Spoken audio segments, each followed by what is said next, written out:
How's it going, everybody? My name is Nigeria Chambers. I am of Big Gold Belt Media.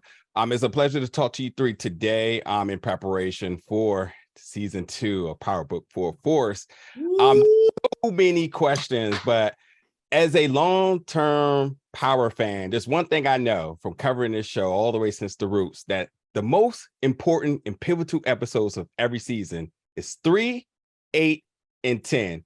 And somebody put some science together to get the directors of those episodes here today. I want to talk about knowing how important these episodes are for the season. What did you all want to bring to these episodes to really keep that momentum going? And what can fans expect for the season? Yeah, I guess I'll jump in and go first since I'm episode 3, 203 in the building, Warren Ice Cream. I feel like, what we tried to accomplish for 203 was just to really kick stuff, kick things off. Like in the first couple of episodes, we get you warmed back up to, catch you back up to things that happened last season, and we start putting some things in motion. And then on episode 3, we out of there, and it's just so much going on. And I think that'll kind of set the pace for these other episodes by the time we get to these other gentlemen's episodes. And then they just gonna keep it popping and then wrap it up real nice for us. Yeah, I'm gonna jump in there. Deon, what's up, man?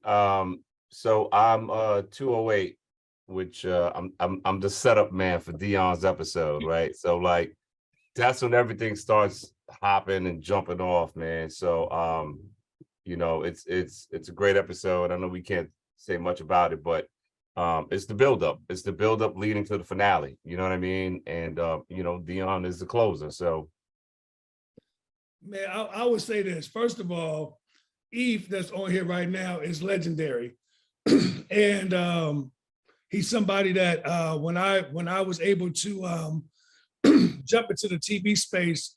It was his work that I seen first across the board on the entire Power universe. I just had to go watch and study and be like, let me see what this dude doing, because there's something he doing over there. He making everybody watch. So I got to see what he doing. But I think this season, I've been blessed enough, man, to be able to I was able to hop in and do season 1's finale, and then also this one. But it does not work at all if everyone that's on this call doesn't do what they do at the highest clip. And Eif just said something that was pretty crazy, because coming off of his episode, he raised the bar so high on this one where I was like, all right, well, where does it go? You know what I mean? And believe it or not, the world that 50 and Mark Canton and all of them have set up on this show is pretty amazing, because they allow the directors to actually come there, unlike traditional TV, and actually have a voice and do their thing, which is really dope. You get to insert yourself as a director when you make these episodes. And I think it's why the Power universe is so dope, and why it's so well put together, because behind the camera are some of the greatest filmmakers that we've seen working on these things. You know what I mean? And so I'm excited for 2.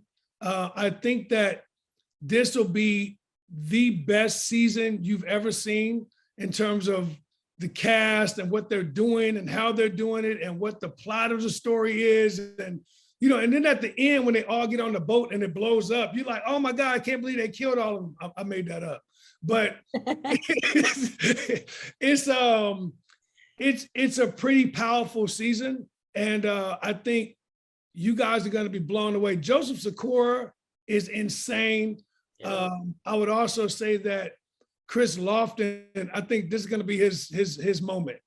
Chris Lofton does some things in this series that you'll understand just how talented he is, but also how dedicated he is as an actor.